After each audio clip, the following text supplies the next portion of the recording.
السلام علیکم دوستو، کیسے ہیں آپ سب لوگ؟ دوستو اگر آپ نئے ہیں تو پلیز چینل کو سبسکرائب کر لیجئے تاکہ آپ کو ہر نئی آنے والی ویڈیو مل سکے۔ دوستو بلاول بھٹو زرداری نے فوجی قیادت کا نام لینا نواز شریف کا ذاتی فیصلہ قرار دے دیا ہے۔ ان کا مزید کہنا تھا کہ مجھے انتظار ہے کہ وہ کب ثبوت پیش کریں گے۔ پاکستان پیپل پارٹی کے چیئرمین بلاول بھٹو زرداری نے پاکستان مسلم لیگ نون کے قائد میاں محمد نواز شریف کی جانب سے گجران والے جلسے کے دوران پاکستان کے فوج کے سربراہ جنرل قمر جاوید باجوہ اور DGI جنرل فیض حمید پر براہ راست انتخابات میں دھاندلی اور عمران خان کو برسر اقتدار لانے کے الزامات پر کہا ہے کہ انہیں انتظار ہے کہ نواز شریف کب ثبوت پیش کریں گے۔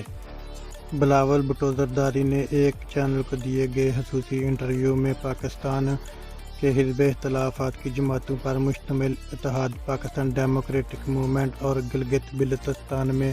انتخابی مہم سے متعلق بات چیت کی ہے۔ گجران والے جلسے میں نواز شریف نے پہلی بار فوجی قیادت کا نام لیتے ہوئے الزام عائد کیا تھا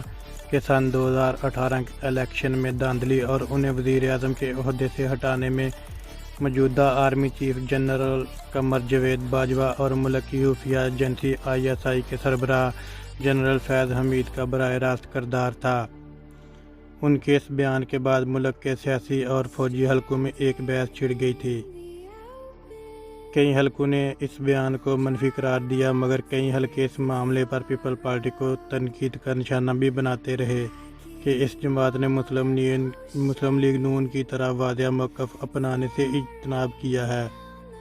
ان سے ایک سوال پوچھا گیا کہ کیا PDM کی تشکیل کے وقت ہونے والی آل پارٹی کانفرنس اور دیگر اجلاسوں میں مسلم لیگ نواز نے پاکستانی فوج کی قیادت یا خفیہ ایجنسی ISI کے سربراہ کا نام لیا تھا یا اس بارے میں کوئی اشارہ دیا تھا؟ اس پر بلاول بھٹو زرداری نے نفی میں جواب دیتے ہوئے کہا کہ PDM کے ایجنڈے کی تیاری کے وقت نواز لیگ نے جنرل باجوہ یا جنرل فیض کا نام نہیں لیا تھا۔ انہوں نے مزید بتاتے ہوئے کہا کہ وہاں APC میں یہ بحث ضرور ہوئی تھی کہ الزام صرف ایک ادارے پر لگانا چاہیے یا پوری اسٹیبلشمنٹ پر لگانا چاہیے، اور اس پر اتفاق ہوا تھا کہ کسی ایک ادارے کا نہیں بلکہ اسٹیبلشمنٹ کا کہا جائے گا۔ دوستو بلاول بھٹو زرداری کہتے ہیں کہ جب انہوں نے گجران والے کے جلسے میں میاں نواز شریف کی تقریر میں براہ راست نام سنے تو انہیں دھچکا لگا۔ یہ میرے لیے ایک دھچکا تھا کیونکہ عام طور پر ہم جلسوں میں اس طرح کی بات نہیں کرتے، مگر میاں محمد نواز شریف کی اپنی جماعت ہے اور میں یہ کنٹرول نہیں کر سکتا کہ وہ کیسے بات کرتے ہیں، اور نہ ہی وہ کنٹرول کر سکتے ہیں کہ میں کیسے بات کر سکتا ہوں۔ بلاول بھٹو زرداری نے کہا کہ PDM کئی جماعتوں کا یہ یقیناً ایک اتحاد ہے اور ہمارا ایجنڈا ہماری آل پارٹی کانفرنس میں طے پانے والی قرارداد میں واضح ہے۔ ان سے ایک سوال پوچھا گیا کہ کیا ادارے کے سربراہان جنرل قمر جاوید باجوہ اور لیفٹیننٹ جنرل فیض حمید کے نام لینے سے اپوزیشن جماعتوں کا پلیٹ فارم یہ سمجھتا ہے کہ اس سے اتنا دباؤ بڑھ جائے گا کہ یہ سربراہان اپنے عہدوں سے دستبردار ہو جائیں گے۔ بلاول بھٹو نے وضاحت کرتے ہوئے کہا کہ پاکستان ڈیموکریٹک موومنٹ کا یہ ہرگز مطالبہ نہیں ہے کہ فوجی قیادت عہدے سے دستبردار ہو جائے۔ ان کا مزید کہنا تھا کہ میں یہ واضح کر دوں کہ یہ نہ تو ہماری قرارداد میں مطالبہ ہے، نہ ہی یہ ہماری پوزیشن ہے۔ جہاں تک بات نام لینے کی ہے، میں سمجھتا ہوں کہ اور یقیناً ایسا ہی ہوا ہوگا کہ میاں محمد نواز شریف نے بغیر ثبوتوں کے کسی کا نام نہیں لیا ہوگا، اور کسی قسم کے الزامات ثبوتوں کی بنیاد پر ہی آنے چاہیے۔ میں یہ طریقہ کار خود اپنی جماعت کے لیے نہیں اپناتا کہ میں جلسوں میں ایسی یعنی براہ راست الزام لگانا کو بیان کرتا، مگر میاں صاحب کا یہ حق ہے، وہ اس قسم کا موقف لینا چاہے تو ضرور لیں۔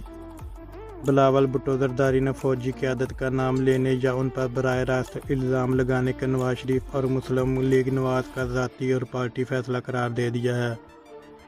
بلاول بھٹو کا کہنا تھا کہ جہاں تک میاں محمد نواز شریف کا تعلق ہے تو وہ 3 بار وزیر اعظم رہ رہے ہیں، اور مجھے یقین ہے کہ انہوں نے واضح اور ٹھوس ثبوت کے بغیر نام نہیں لیے ہوں گے۔ یہ ایسا الزام نہیں کہ آپ ایک جلسے میں کسی پر لگا دیں۔ ابھی مشکل یہ پیش آئی ہے کہ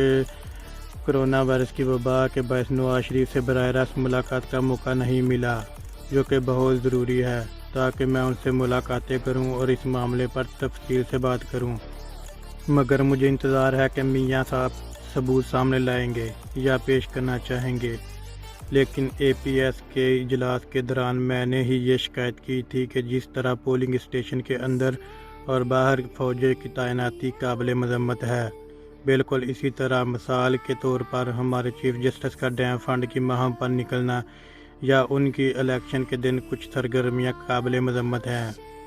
اس لیے یہ ایک وسیع معنی تعلق رکھنے والا لفظ ہے اور آپ کسی ایک شخص کی طرف اشارہ نہیں کر سکتے،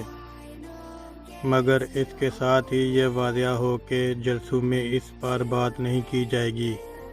بلاول نے مزید کہا کہ عمران خان کی حکومت لانے کی ذمہ داری کسی شخص پر نہیں ڈالی جا سکتی۔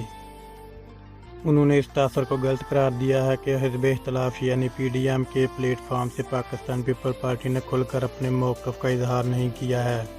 اور براہ راست کسی شخص کا نام لینے سے گریز کیا ہے۔ جب ان سے سوال کیا گیا کہ مسلم لیگ نواز نے 2018 کے عام انتخابات میں مبینہ دھاندلی کا الزام فوجی قیادت پر عائد کر کے ایک واضح موقف اختیار کیا ہے، مگر مبصرین کی رائے میں پیپل پارٹی اس معاملے پر واضح طور پر بات نہیں کر رہی، تو بلاول بھٹو نے اس تاثر کو غلط قرار دے دیا۔ بلاول نے کہا کہ نواز شریف اپنے طریقے سے بات کر سکتے ہیں، یہ ان کا حق ہے، جبکہ میں اپنے طریقے سے بات کروں گا، یہ میرا حق ہے۔ ہم 3 نسلوں سے یہ جدوجہد کر رہے ہیں، میں جانتا ہوں کہ کیسے لڑا جاتا ہے، پہلے دن سے اس پر کام کر رہا ہوں اور آئندہ بھی بھاگوں گا نہیں، رکوں گا یہیں، بلکہ اس مقصد پر کام جاری رکھوں گا۔ انہوں نے کہا کہ وہ اور ان کی جماعت آل پارٹی کانفرنس کے دوران تشکیل پانے والے ایجنڈے پر مکمل طور پر قائم ہے۔ پی ڈی ایم کے حالیہ جلسوں کے دوران نواز شریف سمیت متعدد مقررین کی جانب سے کہا جا رہا ہے کہ عمران خان کو اسٹیبلشمنٹ کی مدد سے اقتدار ملا ہے اور یہ سن 2018 کے عام انتخابات میں مبینہ طور پر دھاندلی ہوئی تھی۔ ان کا مزید کہنا تھا کہ اس اتحاد نے اب تک مختلف شہروں میں بڑے جلسے کیے ہیں، جن میں گجرانوالہ، کراچی اور کوئٹہ شامل ہیں، مگر ان میں پہلا سب سے اہم گجرانوالہ میں ہونے والا پہلا جلسہ تھا، جس میں سابق وزیر اعظم نواز شریف اور ان کی صاحبزادی مریم نواز نے خطاب کیا تھا۔ دوستو، بلاول بھٹو اب تک پی ڈی ایم کے گجرانوالے اور کراچی میں ہونے والے جلسوں میں بذات خود شرکت کر چکے ہیں، جبکہ کوئٹہ میں ہونے والے جلسے سے انہوں نے ویڈیو لنک کے ذریعے بات کی تھی۔ بلاول بھٹو نے کہا کہ وہ سمجھتے ہیں کہ ریاستی اداروں میں کام کرنے والے اہلکار اور اس سوچ کو مثبت انداز میں لیتے ہیں کہ وہ ادارے جن کے لیے وہ اپنی جان بھی قربان کر سکتے ہیں غیر متنازع ہوں۔ ہم چاہتے ہیں کہ پاکستان کا ہر ادارہ اپنا کام کرے۔ بلاول بھٹو نے یہ بھی واضح کیا کہ وہ اور ان کی جماعت پاکستان ڈیموکریٹک موومنٹ کے ایجنڈے اور قرارداد کے ساتھ کھڑے ہیں اور اس کی مکمل حمایت کرتے ہیں۔ انہوں نے کہا کہ ملک جن مشکل حالات سے گزر رہا ہے، اس میں 2 ہی راستے ہیں، ایک تو یہ کہ ہم انتہا پسندانہ رویہ اختیار کریں اور ملک کو مزید مشکلات سے دوچار کر لیں، جبکہ دوسرا یہ کہ ہم رکیں اور سوچیں کہ کس طرح آگے بڑھنا ہے۔ آئی جی سندھ کا معاملہ تحقیقات کا کیا بنا، ان سے پوچھا گیا۔ پی ڈی ایم کے کراچی میں جلسے کے بعد آئی جی سندھ کے مبینہ اغوا، ایف آئی آر کے لیے دباؤ، مریم نواز شریف کے شوہر کیپٹن صفدر کی گرفتاری اور مریم نواز کے کمرے کا دروازہ توڑ کر داخل ہونے کی کوشش کے معاملے پر بات کرتے ہوئے بلاول بھٹو نے کہا کہ اس معاملے پر ان کا آرمی چیف سے دوبارہ رابطہ نہیں ہوا، مگر یہ علم ہے کہ اس معاملے پر انکوائری چل رہی ہے۔ مجھے یقین ہے کہ اس پر تحقیقات مکمل کی جائیں گی اور قصوروار افراد کا تعین کر کے انہیں سزا بھی دی جائے گی۔ میں اس وقت صبر سے انتظار کر رہا ہوں کہ مجھے اس انکوائری سے متعلق آگاہ کیا جائے گا۔ اس وقت بلاول بھٹو زرداری گلگت بلتستان الیکشن میں مصروف ہیں۔ دوستو، ہماری ویڈیو کیسی لگی؟ اچھی لگی تو کمنٹ کر کے ضرور بتائیے گا اور ساتھ ہی چینل کو سبسکرائب بھی کر لیجئے۔ خدا حافظ۔